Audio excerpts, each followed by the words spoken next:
if we wipe that out, and I'm sure you don't want to do that, I don't want to do that, but we wiped it out, you know the government is still in the position of running in the red. So then what do we prioritize on to get back to the things that you think are important? I shouldn't have to answer the question of how to handle the deficit that the government created. I'm not a government official. I wasn't elected into office to solve these problems. I'm a tax-paying citizen, a young person that is seeking opportunities in a system that is unable to provide it regardless of what the argument is. And I say that this system of capitalism has proven itself illegitimate, and it cannot provide basic things like education, shelter, health care.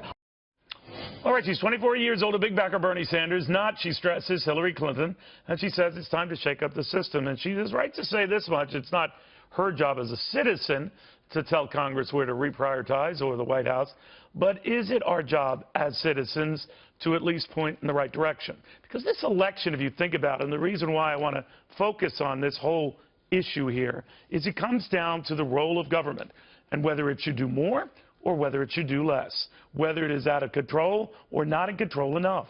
I kind of think that's where it comes down. And people can talk past each other, and I apologize for many times doing just that. But sometimes we cannot get in the other person's head, nor they ours, when we are kind of addressing the same thing, but refusing to see it. The role of Washington. The former Republican presidential candidate, Mike Huckabee, who has long argued that role should be less. He had a lot of specific plans, but the battle ensues. What role Uncle Sam should have? Governor, your thoughts on that? Well, first of all, Neil, that was an incredible exchange. And, you know, one of the things she was advocating for was education, and I would suggest that we can do something very, very important in education that would fix a lot of things. Make every person read the story of the Little Red Hen. I hope you remember that. I know you used to be a little boy yourself. You probably read that story. And I tell you, it's more applicable now than ever, that the Little Red Hen found a grain of wheat, wanted to know who will help me plant it. Nobody did. Who will help me harvest it? No one would. Who will help me thresh it? No one would. Who will help me mill it? No one will. Who will help me bake the bread? No one will. Who will help me eat the bread? Everyone will. And it's a powerful story we need to learn. But as to government, there are a lot of things that Bernie Sanders says that, frankly, I could agree with in his diagnosis of the problem. It's not just that we have too much government, but too much government is too corrupt. Now, the difference is the diagnosis may be similar, but I would say that one side, the conservative side, I look at as like a doctor. Bernie looks at this thing, and his prescription for it is that of a witch doctor. It's complete nonsense. It's hocus pocus. But there is something palpable here, right? And do you think, Governor, that when I'm looking at this rally, this Fight for 15 rally that's going on all across the country, big crowds right now in Boston, we could take a peek at that guy. We've had similar rallies on behalf of those who are pushing for government-paid college tuition, much like Darletta. But there does seem to be this shared angst among many, many who say they're getting, and I know you're Reverend, so I apologize, screwed. They're getting gouged, and no one is looking after their interest.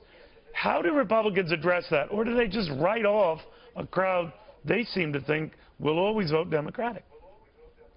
No, they don't write them off. In fact, a true Republican message would be a message that would be sweet music to their ears if they understood that Republicans believe that you shouldn't settle for $15 an hour. We shouldn't be pushing a minimum wage. We ought to be pushing a maximum wage. A maximum wage says, we want you to get the training that will help you to make more than $15 an hour. Why settle for that?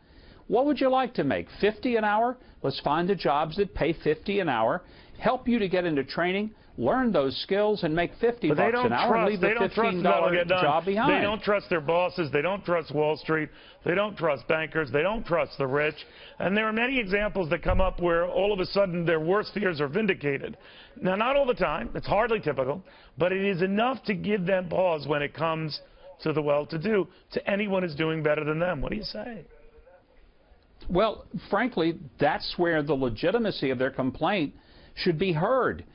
It's not capitalism that's the problem. It's crony capitalism. It's that insider's game. There is a fix between Wall Street and Washington. It's why that, you know, people who are making a lot of money, they don't care if the workers who are making their money for them are working in Mexico, China, Indonesia, or Michigan. They don't care. But Americans care. That's why Donald Trump is leading the Republican side and Bernie Sanders is scaring Hillary to death. Governor, thank you very, very much.